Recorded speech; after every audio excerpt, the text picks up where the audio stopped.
नमस्कार, आप देख रहे हैं देवभूमि में हूं आपके साथ कीर्ति बिंदल और बुलेटिन का आगाज हम बड़ी खबर के साथ कर रहे हैं। सितारगंज से पहली बड़ी खबर हम आपको बता रहे हैं। एनएच 74 में स्कूल बस और ट्रक की जोरदार भिड़ंत हुई है। एक स्कूल स्टाफ समेत 2 बच्चों की मौत हुई है। 40 बच्चे गंभीर रूप से घायल बताए जा रहे हैं। बस में 55 बच्चे और 6 स्टाफ मेंबर्स सवार थे। नानक मता से किच्छा जा रही थी स्कूल बस। बड़ी खबर हम आपको बता रहे हैं, नानक मता से किच्छा जा रही थी स्कूल बस। और सितारगंज से बड़ी खबर, नेशनल हाईवे नंबर 74 में स्कूल बस और ट्रक की जोरदार भिड़ंत। एक स्कूल स्टाफ समेत 2 बच्चों की मौत हो गई है।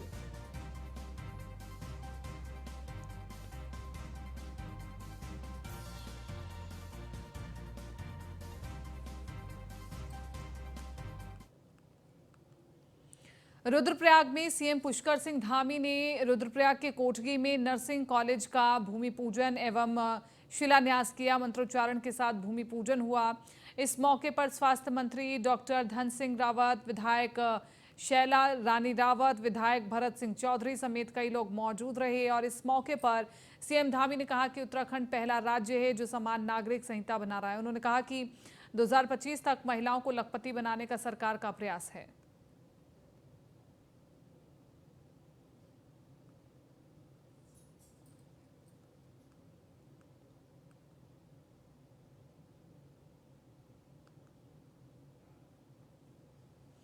चमोली में मुख्यमंत्री पुष्कर सिंह धामी ने गौचर पहुंचकर 70वें राजकीय औद्योगिक पर्यटन विकास मेले का शुभारंभ किया।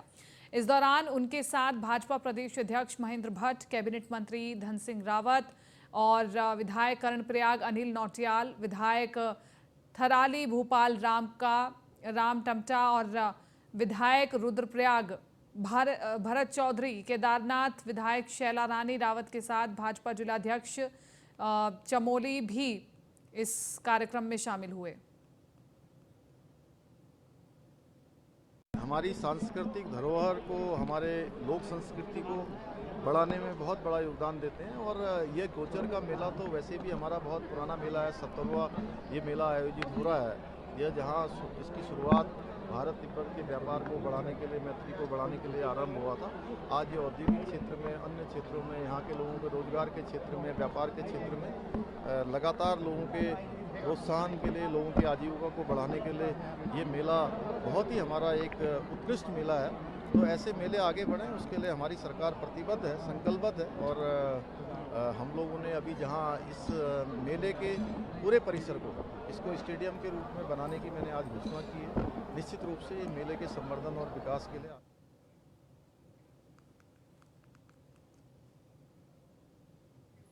देहरादून राजधानी में 55 हेड कांस्टेबल और 15 कांस्टेबल का ट्रांसफर किया गया है। एसएसपी देहरादून दिलीप सिंह कुंवर ने किए बम्पर ट्रांसफर और ट्रांसफर हुए लोगों को तत्काल नई तैनाती पर जाने के निर्देश दिए गए हैं। कानून व्यवस्था को दुरुस्त करने के लिए पुलिस महकमे में कई हेड कांस्टेबल और कांस्टेबल को इधर उधर किया गया है। और आज एसएसपी देहरादून ने 55 हेड कांस्टेबल और 15 कांस्टेबल का ट्रांसफर किया है। और एसएसपी दिलीप सिंह कुंवर ने कहा कि सभी ट्रांसफर हुए हेड कांस्टेबल और कांस्टेबल को तत्काल नई तैनाती पर जाने के निर्देश दिए गए हैं।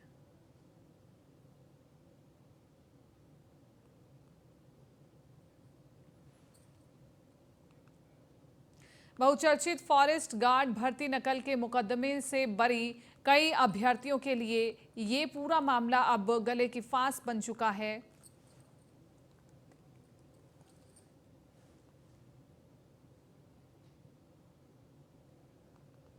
शासन से स्वीकृति मिलने के बाद उत्तराखंड अधीनस्थ सेवा चयन आयोग ने अभ्यर्थियों को नियुक्ति से पहले दस्तावेजों के सत्यापन की औपचारिकता पूरी करने के लिए बुला लिया है। आयोग इस माह के अंत तक वन विभाग को उन्हें नियुक्ति देने की सिफारिश कर देगा।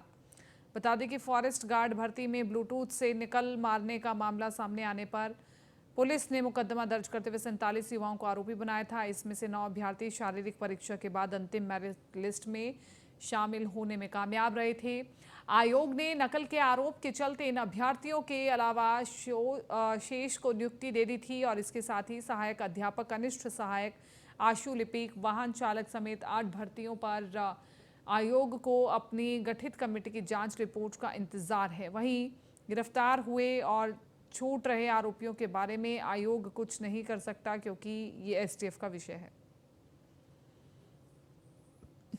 दरअसल एक ब्लूटूथ का मामला था हरिद्वार के, कुछ वो तो मालूम ही होगा आपको भी, क्योंकि ये मेरे वहाँ जाने से पहले सारी चीज़ें हो चुकी थी। तो एक मामला आया था, तो कुछ उसमें कोर्ट में, हाई कोर्ट में केस दर्ज हुआ था। इसमें आयोग भी पार्टी नहीं था, सरकार भी नहीं थी पार्टी, कुछ प्राइवेट पर्सन्स का ही आपस में था, वो स्टूडेंट्स का ही रहा होगा। तो अब दिक्कत क्या उसमें ये हुआ कि हाई कोर्ट से भी वो जीत गए, फिर सुप्रीम कोर्ट चला मामला, वहाँ से भी उनका फिर कंप्रोमाइज़ हुआ, तो फिर विड्रॉ हो गई सारी चीज़ें। लेकिन आयोग ने फिर भी अपनी ओर से गवर्नमेंट को ये भेजा था कि गवर्नमेंट की हम इसमें जो है कुछ सुप्रीम कोर्ट में पुनर्विचार याचिका वगैरह कुछ लगा सकते हैं। गवर्नमेंट को हमने भेजा था, रेफ़र किया था, ये संतोष बड़ोनी जी के समय की बात है। लेकिन गवर्नमेंट से ये आया कि साहब जब आप सुप्रीम कोर्ट तक से जो है सारी चीज़ें हो चुकी है क्लियर, और वो क्लियर हो चुके हैं, अब इसमें आप एसएलबी में भी जाएंगे तो इसमें संभावना बिल्कुल नगण्य है कि आपको कोई सफलता मिलेगी। आपको जो है वो हाई कोर्ट के आदेशों को फॉलो करना ही पड़ेगा। तो अब वो वही सारी चीज़ें हैं, हम उसी को आगे बढ़ा रहे हैं। और कुछ देखिए, इसमें एज सच तो इन 8 एग्ज़ामों में कोई शिकायत तो ऐसी है नहीं, कोई गंभीर शिकायत हो। लेकिन बस प्रॉब्लम यही थी कि ये इसी आरएमएस टेक्नो सॉल्यूशन सारे एग्ज़ामों में लगभग इन्वॉल्व थी। तो आयोग ने अपनी ओर से एक प्रिकॉशन लिया कि इनका जो है थोड़ा सा देख लिया जाए कि कहीं इसमें भी कुछ ये विशिएट तो नहीं हुए, ये एग्ज़ाम भी जो है कोई दूषित तो नहीं हुए हैं। वहाँ पहले ही 7-8 एग्ज़ाम, ये एक तो ये हैं जिनके बारे में फैसला लेना, दूसरे 6-7 एग्ज़ाम, 4 या 5 एग्ज़ाम ऐसे हैं जिनमें अभी जांच चल रही है एसटीएफ की, उसमें भी एसटीएफ की कोई रिपोर्ट वगैरह अभी मेरी संज्ञान में तो नहीं आई है। स्टाफ थोड़ा कम है, वो तो व्यवस्थाएं की जा सकती हैं, लेकिन ऐसा नहीं है कि आयोग इस स्थिति में है कि अगर एग्ज़ाम कराए जाते हैं तो आयोग। पूर्व मुख्यमंत्री तीरथ सिंह रावत के बयान पर बीजेपी संगठन असहज नजर होता हुआ दिखाई दिया है। बीजेपी प्रदेश प्रवक्ता मधु भट्ट ने पूर्व मुख्यमंत्री के बयान पर प्रतिक्रिया देते हुए कहा कि ऐसा नहीं है कि राज्य में भ्रष्टाचार व्याप्त हो। उन्होंने कहा कि भ्रष्टाचार के लिए प्रदेश सरकार जीरो टॉलरेंस की नीति पर काम कर रही है और यही कारण है कि मुख्यमंत्री ने भ्रष्टाचार मुक्त के लिए हेल्पलाइन जारी किया है, ताकि कोई भी व्यक्ति भ्रष्टाचार करना चाहे तो उसके सीधा शिकायत टोल फ्री नंबर पर की जा सके। माननीय मुख्यमंत्री, पूर्व मुख्यमंत्री जो हैं, उन्होंने जो ये बयान दिया, उनसे जब वार्ता हुई तो उन्होंने कहा पूर्ववर्ती सरकारों में जिस प्रकार से भ्रष्टाचार था, व्यापक स्तर पर था, उस संबंध में उन्होंने एक बात कही, बात के ऊपर एक बात कही कि क्योंकि माननीय जो हमारे पूर्व प्रधानमंत्री थे स्वर्गीय राजीव गांधी जी, उन्होंने भी कहा था कि भाई हम जब 100 रुपये देते हैं तो कहीं 1 रुपया पहुंचता है। उस परिप्रेक्ष्य में उन्होंने ये बात कही। उनका ये कहना था कि भ्रष्टाचार बिल्कुल भी किसी भी सीमा तक नहीं होना चाहिए, कहीं भी कोई भ्रष्टाचार नहीं होना चाहिए। और हमारी सरकार तो जीरो टॉलरेंस पर काम कर रही है। आपने देखा होगा पिछले जब से हमारी सरकार बनी है, बिल्कुल कहीं भी अगर कोई भी शिकायत आती है तो इसके लिए अलग से सीएम का एक अलग से हेल्पलाइन है, नंबर खुला हुआ है, उसमें आप शिकायत कर सकते हैं। और इस प्रकार की कोई बात नहीं है। वो जो बयान आया उस परिप्रेक्ष्य में आया था कांग्रेस। उत्तराखंड सरकार गन्ना किसानों की परेशानियों को दूर करने के लिए लगातार प्रयासरत है और सरकार द्वारा गन्ना मूल्य में भी बढ़ोतरी की गई है। साथ ही मिलों पर बकाया राशि का भुगतान भी जल्द से जल्द किसानों को पूरा मिल सके, इसकी भी रूपरेखा तैयार की गई है। तो वहीं राज्य में कई चीनी मिलों का भी शुभारंभ राज्य सरकार जल्द करने जा रही है। ये सत्र अच्छा चले, सारी कंपनियों को यही निर्देश दिए गए हैं, जितनी भी चीनी मिल कंपनियां हैं, कि अच्छे से सत्र चलाना है, ब्रेकडाउन कम होने चाहिए, किसानों के जो सुविधाएं मिलती हैं। इस बार आप जाके देखिएगा, जितनी भी सरकारी मिलें हैं सब में किसानों को सुविधा देने के लिए हमने टीन शेड लगाया है, पानी की व्यवस्था करी है, अलाव की व्यवस्था करी है, ताकि कोई भी हमारे किसान भाई को ठंड में बाहर ना घूमना पड़े। तो मुझे पूरी उम्मीद है कि ये पराई सत्र अच्छा रहेगा और हमारे किसान भाइयों को फ़ायदा होगा। भारत के पहले प्रधानमंत्री स्वर्गीय जवाहरलाल नेहरू की जयंती पर देहरादून प्रदेश मुख्यालय में कांग्रेस नेताओं ने उनके चित्र पर माल्यार्पण करते हुए उन्हें श्रद्धांजलि अर्पित की। वहीं इसी के साथ साथ सोमवार से कांग्रेस की भारत जोड़ो यात्रा का सेकेंड फेज भी शुरू हो गया है और इसकी शुरुआत कांग्रेस प्रदेश अध्यक्ष करण मारा ने हरी से की है। कांग्रेस प्रदेश मुख्यालय पहुंचे पूर्व प्रदेश अध्यक्ष गणेश गोदियाल ने पंडित नेहरू को आधुनिक भारत का निर्माता बताया। उन्होंने कहा कि आज भारत को विश्व की शक्ति के रूप में देखा जा रहा है जिसका आधार पंडित नेहरू ही थे। गणेश गोदियाल ने कहा कि वो एक ऐसी शख्सियत थे जिन्होंने भारत की आज़ादी के लिए अपने जीवन के महत्वपूर्ण वर्ष अंग्रेज़ों की कैद में बिताए थे। उन्होंने अंग्रेज़ों के साथ कोई समझौता नहीं किया। उनका एकमात्र लक्ष्य भारत की आज़ादी रहा। आज़ादी के बाद उन्होंने आधुनिक भारत की नींव रखी।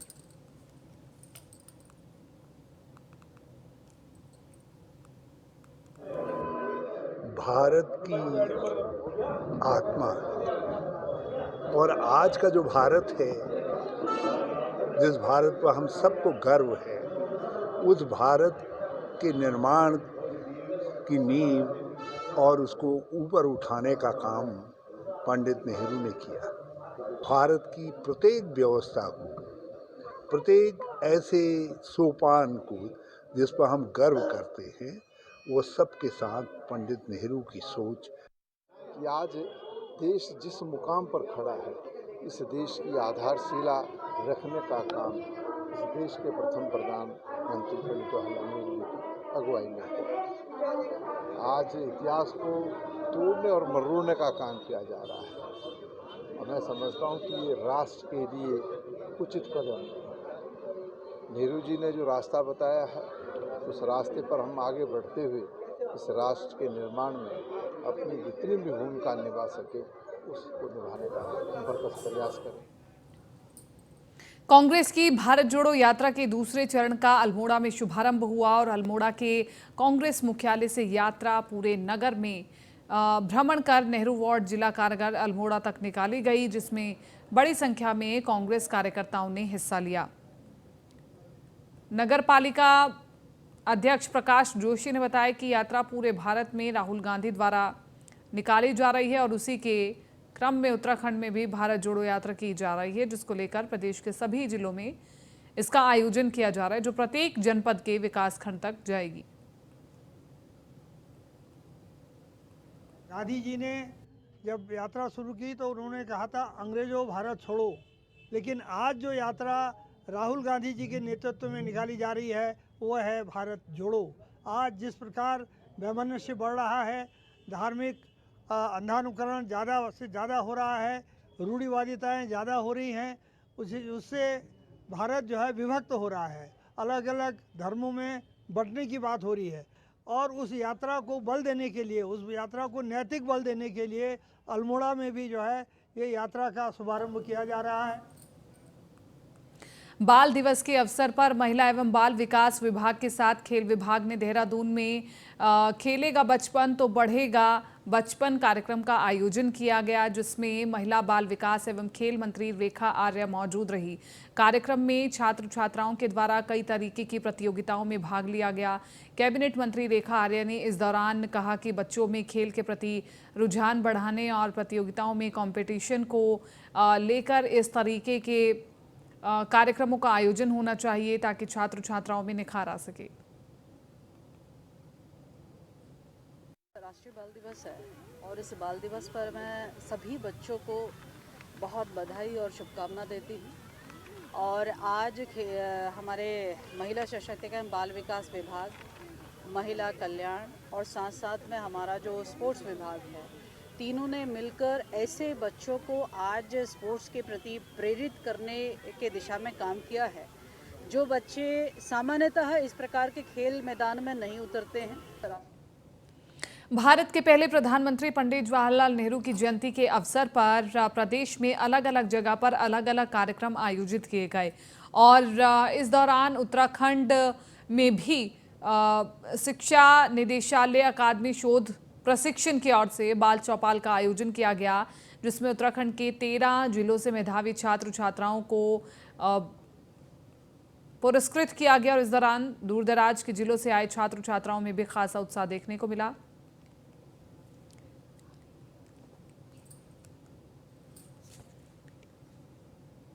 बच्चों में तो उत्साह भगवान की देन है। ये तो हम ही लोग हैं जो उनके उत्साह को कम करते हैं। भगवान ने तो उनको नैसर्गिक रूप से उत्साह दे रखा है। अब हमारा ये फर्ज बनता है कि हम उसको बढ़ावा दें, उनको एक ऐसा माहौल दें कि जिसमें उनका उत्साह आसमान को छुए। इतनी प्रतिभा है हमारे बच्चों में। आज मैंने यहाँ पर सभी स्टॉल्स पे जाके देखा, चाहे वो सोशल साइंस का था, चाहे गणित का था, या हमें यहाँ बहुत अच्छा लग रहा है। यहाँ पढ़ाई लिखाई और ड्राइंग के लिए बहुत अच्छी प्रतियोगिता है। हम यहाँ अच्छे से अपना प्रदर्शन प्रतियोगिता और अपना जो हम चित्र करते हैं और वो दिखा रहे हैं। हमें यहाँ बहुत अच्छा लग रहा है।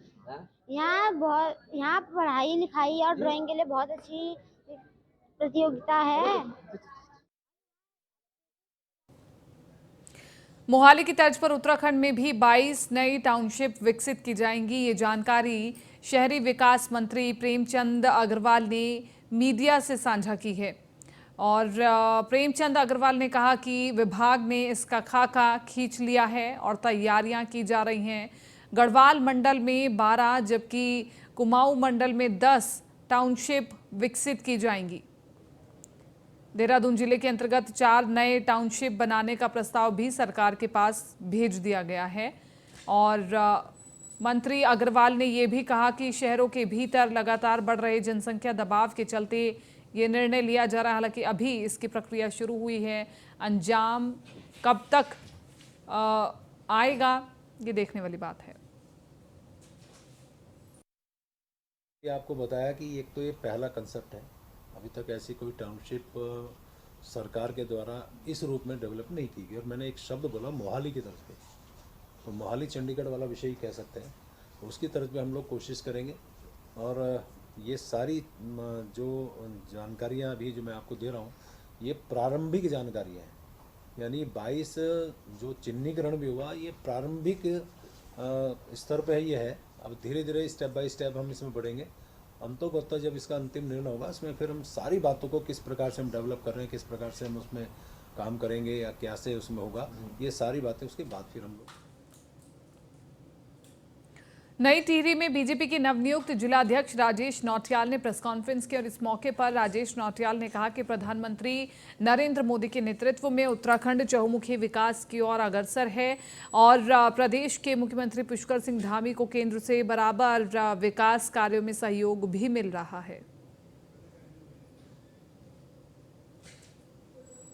आदरणीय प्रधानमंत्री नरेंद्र मोदी जी के नेतृत्व में उत्तराखंड चौमुखी विकास की ओर अग्रसर है और अपने लोकप्रिय मुख्यमंत्री पुष्कर सिंह धामी जी को बराबर केंद्र से हर प्रकार का विकास कार्यों में, अन्य सभी कार्यों में जो है बहुत सहयोग वहाँ से मिल रहा है। उसको लेकर के हम जनता के बीच में जाएंगे। आदरणीय रुद्रपुर में 8वीं कक्षा के छात्र की स्कूल में संदिग्ध परिस्थितियों में मौत हो गई, लेकिन परिजनों ने शिक्षकों पर मारपीट का आरोप लगाया है। सूचना पर पहुंची पुलिस ने शव को कब्जे में लेकर जांच में जुट गई है। पोस्टमार्टम के लिए शव को भेज दिया गया है। अभी मामले में पुलिस को कोई तहरीर प्राप्त नहीं हुई है। मोहल्ला कानून गोयान निवासी 12 वर्षीय मोक्ष गुप्ता गोविंद बल्लभ पंत स्कूल में 8वीं का छात्र था। सोमवार को रोजाना की तरह वो अपने स्कूल गया, जहां मिड डे मील भोजन के दौरान उसकी संदिग्ध परिस्थितियों में मौत हो गई है। सूचना पर पहुंचे परिजनों ने स्कूल में जमकर हंगामा किया। परिजनों ने स्कूल के शिक्षकों पर मारपीट का आरोप भी लगाया है। क्लास टीचर थे, उनसे भी वार्ता की गई। चूँकि आज चिल्ड्रंस डे था तो आज बच्चों का भी ये कहना है कि बहुत पढ़ाई का माहौल नहीं था, हल्का फुल्का माहौल था और मध्याह्न भोजन में भी आज स्पेशल डाइट बनी हुई थी और बच्चा काफ़ी खुश भी था। मध्याह्न भोजन के समय सारे बच्चे गए थे। इस बच्चे के साथ भी एक बच्चा जो कि इसका बहुत क्लोज फ्रेंड था वो भी साथ में था। उसी समय ये बच्चा वहाँ पे गिरा है और गिरने के बाद इस बच्चे के साथ ये चीज़ हुई है और अभी हम वेट कर रहे हैं चिकित्सक की रिपोर्ट के बाद ही इसमें हमको पता चल पाएगा कि किन परिस्थितियों में बच्चे के साथ ये असामयिक घटना हुई। विशेष भोज का आयोजन किया गया था। वो बच्चा भी एमडीएम खाने के लिए आया था, लाइन में लगा था, अचानक चक्कर खा के गिर गया। जैसे ही वो चक्कर खा के गिरा है 12:28 पे जो मैडम एमडीएम देख रही थी वहाँ मौजूद थी, उन्होंने उनके पेरेंट्स को फ़ोन किया। और हमारे स्कूल के एक टीचर गुलाब चंद जी उस बच्चे को लेकर के अस्पताल की ओर चल दिए थे। उसके मुंह से झाग निकल रहे थे, लेकिन बच्चा जीवित था, उसकी सांस चल रही थी, कोई दिक्कत नहीं। अल्मोड़ा पुलिस अब ड्रग माफियाओं पर सख्ती करते हुए उनकी संपत्ति जब्त करने की तैयारी कर रही है और इसी के साथ साथ लगातार इस प्रकार के केसेस बढ़ते जा रहे हैं। ड्रग माफियाओं के खिलाफ पुलिस हो गई है। अल्मोड़ा से ये पूरी खबर हम आपको बता रहे हैं। अल्मोड़ा पुलिस अब ड्रग माफियाओं पर सख्ती करते हुए उनकी संपत्ति जब्त करने की बात कह रही है। अल्मोड़ा पुलिस लाइन में वरिष्ठ पुलिस अधीक्षक ने जिले में कानून व्यवस्था को लेकर क्राइम समीक्षा बैठक आयोजित की, जिसमें उन्होंने बताया कि ड्रग्स अपराध पर अंकुश पाने के लिए माफियाओं के खिलाफ गैंगस्टर एक्ट में संपत्ति जब्त करने की कार्रवाई की जा रही है, जो जल्द ही अमल में आएगी। वहीं अल्मोड़ा मीडिया सेल प्रभारी हेमा एठानी को भावभीनी विदाई दी गई। जो इस समय जैसा स्कूल के टाइम में जो लगातार हम कार्रवाई कर रहे हैं, इसमें जो लोग लड़के छेड़खानी इत्यादि करते हैं उनके खिलाफ जो कार्रवाई वो जारी रहेगी। ड्रग्स के मामले में जो हमारा एनडीपीएस में कार्रवाई तो काफ़ी हुई है, लेकिन उनके जो गैंगस्टर में उनके संपत्ति जब्तीकरण के बारे में जो एसओपी है उसको कड़ाई से लागू करने के लिए उनके लिए निर्देशित किया गया है। जो इस समय नैनीताल हाईकोर्ट बार सभागार में सोमवार को प्रदेश भर से आए राज्य आंदोलनकारी और हाईकोर्ट राज्य आंदोलनकारी अधिवक्ता संघ द्वारा एक सभा का आयोजन किया गया। सभा को संबोधित करते हुए उत्तराखंड राज्य आंदोलन से जुड़े वक्ताओं ने अपने अपने विचार व्यक्त करते हुए कहा कि जिस अलग राज्य की अवधारणा का आंदोलन किया गया वो सपने आज भी पूरे नहीं हो सके। वक्ताओं ने कहा उत्तराखंड राज्य के विकास के लिए एक बार आंदोलन करने की ज़रूरत है। उन्होंने कहा दोषियों को सजा दिलाने के लिए अधिवक्ता संघ कंधे से कंधा मिलाकर उनके साथ खड़ा है।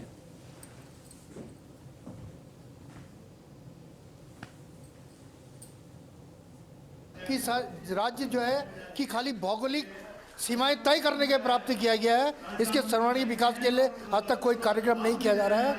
हम इस माध्यम से ये कोशिश कर रहे हैं कि एक तीसरी शक्ति के रूप में यहाँ पर इस लड़ाई को तीसरी शक्ति के रूप में आगे ले जाया जाए, या कोई एक समिति या एक संघर्ष मोर्चा बनाया जाए जो तीसरी शक्ति के रूप में काम करे और आने वाले समय में जनता के बीच में जाके जनता के बीच में जाके जो है उत्तराखंड के विकास के लिए भूमिका तैयार करें।